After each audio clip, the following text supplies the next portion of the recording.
큐. 성도 여러분들 안녕하셨습니까? 오늘도 어제 이어서 시대의 소망을 하겠습니다. 오늘은 제10장 광야에 외치는 소리입니다. 부제목은 주의 길을 예비한 사람. 오늘은 침례 요한에 대한 이야기가 되겠습니다. 이 침례 요한의 출생을 알아보겠습니다. 누가복음 1장 5절부터 7절까지 있는 말씀을 읽겠습니다. 유대왕 헤롯 때에 아비야 바넬에 제사장 하나가 있으니 이름은 사가라요 그 아내는 아론의 자손이니 이름은 엘리사벳이라. 이 두 사람이 하나님 앞에 의인이니 주의 모든 계명과 규례대로 흠이 없이 행하더라. 엘리사벳이 수태를 못하므로 저희가 무죄하고 두 사람이 나이 많더라. 이 침례 요한의 부모 사가랴와 엘리사벳입니다. 그분에 대해서 시대의 소망이 이렇게 얘기했어요. 연로한 제사장 사가랴와 그의 아내 엘리사벳은 하나님 앞에 의인이었다. 그리고 그들의 조용하고 거룩한 생에서 그 당시에 악하고 흑암한 시대 가운데 한 별과 같이 믿음의 빛이 비쳐 나왔다. 예수님께서도 여자가 낳은 사람 가운데 가장 큰 자라고 한 이 요한의 부모는 어떠했는가? 그 부모는 아버지는 제사장이었다. 항상 보면 이 하나님의 큰일을 한 사람들을 보면 하나님과 좀 가까운 쪽에 있는 분들에서 출생한 사람들이 많은 걸 우리가 알 수가 있죠. 정말 이 두 부모는 믿음이 있었어요. 그래서 믿음 있는 부모 가운데서 이렇게 훌륭한 하나님의 종이 나오는 것입니다. 이제 이 사가랴가 그 관열의 규례대로 제비를 뽑아서 성전에서 분향을 하면서 이렇게 봉사를 하는데 갑자기 주의 천사가 나타났습니다. 향단 오른편에 섰는데 그 천사는 가브리엘 천사입니다. 이 천사가 나타나서 사가랴의 너희 기도가 응답이 됐고 하나님께서 너에게 아들을 주시겠다 이렇게 말씀을 하셨어요. 그런데 이 사가랴가 이 말씀을 믿었습니까? 못 믿었습니까? 못 믿었죠? 못 믿었습니다. 그래서 그가 뭐가 됐어요? 벙어리가 됐습니다. 그런데 이 가브리엘 천사는 왜 이때 나타났는가? 이 가브리엘 천사는 그때로부터 한 600년 전에 선지자 다니엘에게 나타났습니다. 다니엘서 9장에 보면 가브리엘 천사가 다니엘에게 그리스도의 오실 때에 대한 그 예언을 하시면서 그 예언, 그 오실 시기에 대한 예언과 그때 있을 사건들에 대한 예언을 정확하게 가브리엘 천사가 다니엘에게 이미 들려준 바가 있어요. 600년 전에. 드디어 이제 이 제사장 사가랴는 그 예언을 연구를 했습니다. 그래서 예수님이 오실 때를 거의 알아차렸어요. 그래서 그가 간절히 그걸 위해서 기도하고 있었던 것입니다. 그때 다시 그 가브리엘 예언했던 가브리엘 천사가 이 사가랴에게 나타난 것입니다. 그러니까 우리가 생각해 보세요. 이런 그 놀라운 축복을 받는 사람은 대개 그 말씀으로 깨어있고 그 예언의 말씀을 연구하고 그것의 성취를 위해서 기도하던 사람에게 대개 그 축복이 이루어지는 걸 알 수가 있죠. 예수님이 탄생했을 때도 그 시몬이 예수님 만나게 되라고 그렇게 많이 기도를 했고 안나도 그렇게 했고 그랬을 때 또 베들레헴 목동들도 그걸 언제나 이야기하고 기도했고 동방 박사들도 그걸 기다렸고 그런 사람에게는 반드시 이런 축복이 이루어온 걸 알 수가 있어요. 그래서 그 가브리엘 천사가 이제 내 기도의 응답대로 기도가 응답돼서 주님이 나타날 것이라는 그런 의미로 선구자를 아들을 낳아서 그 선구자가 태어날 것이다. 그렇지만 그는 그걸 믿지를 못했어요. 그래서 벙어리가 되고 말았죠. 그런데 이 요한의 출생의 이적은 특별한 영적인 진리를 가르치기 위한 것이다. 그가 벙어리가 됐다가 다시는 요한이 태어난 후에 1년 후에 그 이름을 석판에다 기록했을 때 그 두 사람이 이름 쓴 것이 똑같아가지고 기가 막힌 것들이 이렇게 이적적으로 맞아졌잖아요. 그런 절차를 거치기 왜 그런가? 특별한 영적 진리를 가르치기 위해서 그런 일이 일어났다는 겁니다. 여기 보니까 아브라함과 마리아의 아들의 출생과 같이 사가랴에게 아들의 출생은 큰 영적 진리, 곧 우리가 느리게 배우고 쉽게 잊어버리는 진리를 가르치기 위한 것이었다. 우리 스스로는 아무런 선을 행할 수 없다. 그러나 우리가 할 수 없는 것도 순복하고 믿는 영혼 속에서 하나님의 능력으로 말미암아 이루어질 것이다. 약속의 아들을 얻는 것은 믿음을 통하여 된 것이었다. 인간적으로 도저히 그 나이에 아이를 낳을 수 없는 입장이었어요. 믿을 수 없는 입장이었지만은 인간의 어떤 것에 좌우되는 것이 아니고 하나님의 뜻이면 능치 못할 일이 없다고 하는 걸 믿어야 된다는 것입니다. 그래서 믿음으로 아무리 인간이 할 수 없는 것도 순복하고 믿는 영혼 속에서 하나님의 능력으로 이루어질 수 있다고 하는 것을 가르쳐주기 위해서 요한이 탄생할 때 이런 특별한 일이 일어났다는 것입니다. 우리는 이거를 잘 배워야 돼요. 우리가 느리게 배우고 쉽게 잊어버리는 진리, 그게 뭐예요? 순복하고 믿는 영혼 속에서 하나님의 능력으로 모든 것은 이루어진다. 순종하는 영혼에게 이루어진다는 것입니다. 선사는 보라 이 일이 되는 날까지 내가 벙어리가 되어 능히 말을 못하리니 이는 내 말을 내가 믿지 아니함이오니와 때가 이르면 내 말이 이르리라고 말하였다. 이 요한인 사가랴가 믿지 못하기 때문에 벙어리가 됐는데 여러분 사람은 믿지 못하면 벙어리가 돼요. 하나님의 말씀을 믿지 못하는 자들은 벙어리입니다. 하나님에 대한 걸 하나도 말을 못해요. 전도를 못해요. 자신 있게 말을 못해요. 벙어리가 되는 거예요. 하나님을 믿지 못하면. 우리가 벙어리가 되지 않도록 주의해야 됩니다. 믿어야 돼요. 그래야 우리는 벙어리, 개라는 소리를 안 듣는 것입니다. 요한의 사명이 무엇일까요? 이 요한의 사명에 대한 예언은 엘리야의 사명이라 그렇게 말했어요. 구약 성경에 보면은 이 엘리야의 사명에 대한 이야기가 이사야 40장 3절에 먼저 나옵니다. 외치는 자의 소리여 가로되 너희는 광야에서 여호와의 길을 예비하라. 사막에서 우리 하나님의 대로를 평탄케 하라. 골짜기마다 두두어지며 산마다 작은 산마다 낮아지며 고르지 않은 곳이 평탄케 되며 험한 곳이 평지가 될 것이요. 옛날에는 이 길이 좋지 않기 때문에 임금이 어디 어디를 출장 여행을 간다면 반드시 먼저 선발대가 갑니다. 가서 길을 평탄케 해요. 구부러진 길을 평탄케 하고 가타리 놓을 거 있으면 놓고 이렇게 길을 평탄케 하는 그 예비대가 먼저 가요. 이 하나님이 이 땅에 오실 때 선구자가 먼저 와가지고 길을 왕이 가는 길을 평탄케 하는 일을 할 것이다. 이렇게 이사야서 예언이 되어 있었어요.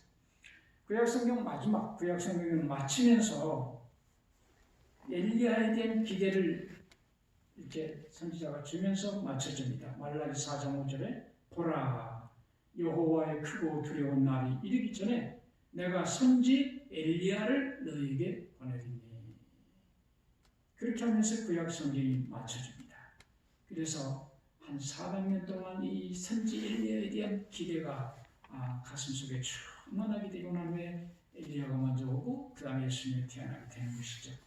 누가복음 1장 76절에 이제 이 요한이 태어난 후에 사람들이 말합니다. 이 아이여, 내가 지극히 높으신 이의 선지자라 일컬음을 받고 주 앞에 앞서가서 그 길을 예비하여 주의 백성에게 그 죄 사함으로 말미암는 구원을 알게 하리니.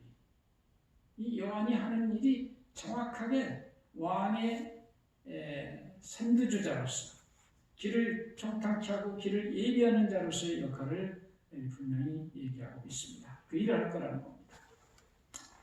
너도 기뻐하고 즐거워할 것이요 많은 사람도 그의 남을 기뻐하리니 이는 저가 주 앞에 큰 자가 되며 포도주나 소주를 마시지 않으며 모태로부터 성령의 충만함을 입어 이스라엘 자손을 주 곧 저희 하나님께로 많이 돌아오게 하겠습니다. 저가 또 엘리야의 심령과 능력으로 주 앞에 앞서가서 아비의 마음을 자식에게 거스리는 자를 의인의 설계에 돌아오게 하고 주를 위하여 세운 백성을 예비하리라. 엘리야의 사명에 대한 이야기입니다. 하나님께서는 일찍이 인간에게 맡기신 사업 중 가장 위대한 사업을 하도록 사가랴의 아들을 부르셨다.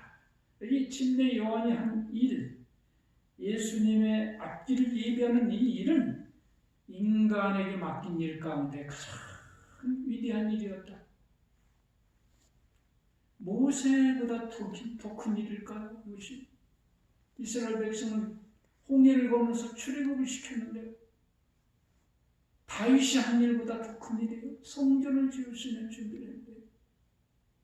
그런데 여기 보니까 인간에게 맡긴 사업 중에서 가장 위대한 사업을 요한이 하게 됐다. 우리랑 하나님께서 보시는 각도가 좀 틀린 것 같죠? 네. 그래서 이 엘리야가 바로 요한이라고 예수께서 확증을 하셨어요. 마태복음 11장 10절에 기록된 바 보라, 내가 내 사자를 내 앞에 보내노니 저가 내 길을 내 앞에 예비하리라 하신 것이 이 사람에 대한 말씀이니라. 내가 진실로 너에게 말하노니 여자가 낳은 자 중에 침례 요한보다 큰 이가 일어남이 없도다. 14절. 만일 너희가 진료받을진대 오리라 한 엘리야가 곧 이 사람이니라. 우리가 두말할 여지가 없지요. 장차 엘리야는 누구라고요? 침례 요한입니다. 침례 요한이 바로 예수님의 앞에서 간 선구자였어요. 침례 요한이 그 사명을 위한 준비를 좀 봅시다. 침례 요한은 이 일을 하기 위해서 영적으로 탁월해야 했습니다. 그는 그들에게 하나님의 계명의 신성성을 인식시키고 하나님의 완전한 의의 필요성을 느끼도록 해야 했다. 이스라엘 백성이. 그러한 기별자는 거룩해야 했다. 자신이 거룩해야 이 일을 감당할 수 있어요. 그는 하나님의 성령이 거하실 성전이 되어야 했다. 그는 이 사명을 수행하기 위하여 건전한 체력과 정신적, 영적 능력을 가져야 했다. 그러므로 그는 식욕과 정욕을 지배할 필요가 있었다. 그는 광야의 바위나 산들처럼 주위 환경의 지배를 받지 않고 사람들 가운데 설 수 있도록 자기의 모든 능력들을 지배할 수 있어야 했다. 이 그리스도의 선구자의 역할은 아무나 감당할 수가 없어요. 이 일을 감당하기 위해서 인성을 가진 자로서 첫째로 거룩해야 된다는 겁니다. 그래서 건전한 체력과 정신적, 영적 능력을 가져야 돼요. 그러기 위해서는 식욕과 정욕을 지배해야만 하는 것입니다. 자기의 모든 능력들을 지배할 수 있어야 돼요. 정욕에 휩쓸리거나 식욕에 휩쓸리거나 방종에 빠지는 자는 결코 이러한 일을 감당할 수가 없는 것입니다. 이것이 첫째. 그래서 이걸 위해서 그는 고독한 천연계 가운데 나가서 이거를 바로 훈련한 것이죠.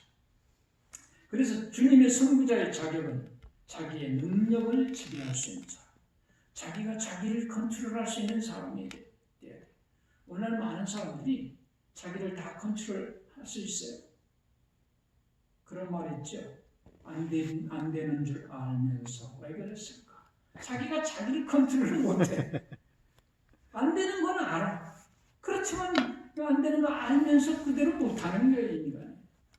적어도 주님의 선구자의 자격은 자기가 자기를 완벽하게 컨트롤할 수 있는 사람이 되어야 된다. 그래서 식욕과 정욕을 컨트롤할 수 있어야 된다는 것이죠. 그래서 이 요한에게 절제에 대한 교훈이 유년기에 주어졌다고 하는 것입니다. 그러니까 달게 요한의 부모에게 지시들, 곧 하늘 보호자로부터 권행을 받은 천사를 통하여 절제에 대한 교훈이 주어졌다. 유년과 소년 시대의 품성은 감수성이 가장 예민하다. 자제력도 이때에서 뜻돼야 한다. 언제요? 유년과 소년 시대. 노변과 가정 식탁에서 그 결과가 영원에 미치는 감화가 끼쳐진다. 유년기에 형성된 습관은 어떤 천품보다도 더 인생의 투쟁에서 사람의 승패를 좌우할 것이다. 청소년기는 씨를 뿌리는 때이다. 청소년기는 현세와 내세 우리가 거둘 수학의 성격을 결정짓는다. 청소년기는 현세와 내세에 우리가 거둘 수학의 성격을 결정짓는다. 얼마나 중요한 시간 청소년기입니다. 그러니까 씨를 뿌리는 시기에 그 유년기에 어떤 걸 심느냐에 따라서 그 평생의 인격이 좌우되는 것입니다. 그 요한은 바로 이때의 절제에 대한 교훈을 받은 것이에요. 그래서 이 요한은 주의 재림을 준비하는 자들의 표상이 되었다고 했어요. 그는 그리스도의 초림을 위하여 길을 준비하므로 주의 재림을 위하여 백성을 준비시킬 자들의 한 표상이었다. 우리를 얘기하죠. 우리가 연구해야 될 사람이 있다면 성경에 많은 사람이 있지만은 특별히 요한입니다. 왜요? 그는 주의 재림을 예비하는 자들을 위한 하나의 표상이에요. 모델이에요. 그래서 우리가 그의 삶을 참 깊이 연구하고 그를 본받아야 되는 것입니다. 그래서 이 절제와 자제의 중요성에서 대해서 말하고 있어요. 하나님을 두려워하는 가운데 거룩함을 온전히 이루기를 원하는 모든 사람들은 절제와 자제의 공과를 배워야 한다. 식욕과 정욕은 고상한 정신력에 복종되어야 한다. 이 자아 훈련은 우리로 하여금 하나님의 말씀의 거룩한 진리를 깨닫고 실행할 수 있도록 해줄 정신력과 영적 통찰력을 얻는 데 필수적이다. 뭐가요? 자아 훈련이요. 이런 이유로 절제가 그리스도의 재림을 위하여 준비하는 일에 일익을 담당하는 것이다. 주님의 재림을 위해서 준비하는 자들은 특별히 절제에 대해서 신경을 써야 됩니다. 그래서 뉴스타트 가운데도 절제가 한가운데 딱 박혀 있어요. 절제가 얼마나 중요한지 몰라요. 공설명성이 있어서. 그래서 요한의 부모는 요한에게 이 천사의 말을 자주 들려줬다고 했어요. 근데 요한은 사람들과 이렇게 자주 섞였다고 했어요. 그는 산속에서 혼자 이렇게 산 게 아니에요. 그러나 요한의 생애는 하는 일 없이 금욕적인 우울 가운데서 이기적인 운동을 하는 그런 생애가 아니었다. 그는 이따금씩 밖에 나가서 사람들 가운데 섞였으며 그는 언제나 세상에서 일어나고 있는 사건들을 흥미있게 관찰하였다. 그는 이 한적한 은신처에서 사건들이 전개되는 것을 주목하였다. 그는 성령으로 말미암아 밝아진 통찰력을 가지고 사람들의 특성을 연구함으로 하늘의 기별을 가지고 그들의 마음을 감동시키는 방법을 알고자 하였다. 그의 사명의 힘이 그에게 놓여 있었다. 그는 외로이 묵상하고 기도하는 가운데서 자기 앞에 놓여 있는 평생 사업을 위하여 그의 신령을 동이는 데 힘썼다.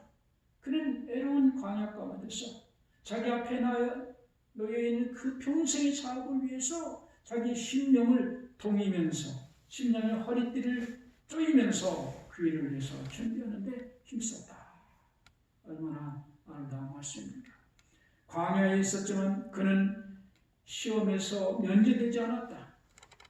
그는 가능한 한 사단이 들어올 수 있는 모든 통로를 막았으나 그래도 그는 여전히 마귀의 맹공격을 받았다.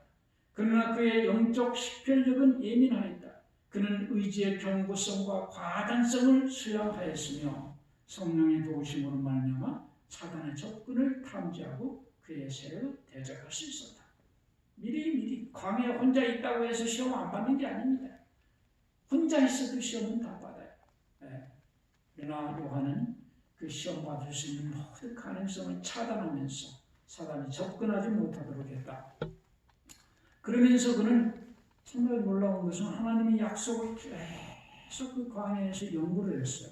홀로 고요한 밤에 그는 하나님께서 아브라함에게 별과 같이 무수한 자손을 주시겠다고 약속하신 말씀을 읽었다. 요한은 경외심을 가지면서도 기쁜 마음으로 예언의 두루마리 가운데서 메시아 곧 뱀의 머리를 상하게 할 약속된 후손의 강림에 대한 계시들을 자세히 살폈다. 이사야가 메시아의 영광을 그린 황홀한 묘사를 그는 밤낮으로 연구하였다. 고족한 은거자 요한의 마음은 영광스러운 광경으로 가득 차게 되었다. 이는 광야에서 그냥 시간을 때운 게 아닙니다. 하나님의 말씀을 깊이 그리스도에 대한 예언을 깊이 명상하면서 예수님의 오실 때가 가까웠음을 그는 알았어요. 그래서 이 진리 요한은 어떤 방법으로 증거를 했느냐? 그의 기별은 매우 직설적이고 날카로운 기별이었다 그랬어요. 요한의 이 이상한 외양은 청중들의 마음에 옛날의 선지자들을 연상시켰다. 그의 태도와 의복은 엘리야 선지자와 비슷하였다. 그는 엘리야의 신령과 능력으로 국가적인 부패를 비난하고 널리 퍼진 죄들을 견책하였다. 그의 말은 직설적이고 날카로우며 또한 확신시키는 힘이 있었다. 많은 사람들이 그가 죽은 사람 가운데서 일어난 선지자 중에 한 사람일 것이라고 믿었다. 나라 전체가 뒤끄럽고 많은 무리가 광야로 모여들었다. 그의 기별은 강력하고 날카로운 기별이었다. 그래서 결국 요한의 기별의 핵심은 무엇인가? 요한은 유대인에게 하나님 앞에서의 그들의 입장은 그들의 품성과 생애에 의하여 결정될 것이라고 선언했다. 우리는 결국 우리의 품성과 우리의 삶에 의해서 우리의 운명이 결정된다 이거예요. 믿음은 고백하는 것만으로는 무가치다. 입으로 내가 이런 걸 믿는다고 그거 가지고는 부족하다는 거예요. 그들의 생애와 품성이 하나님의 율법과 조화되지 않는다면 그들은 하나님의 백성이 아닌 것이다.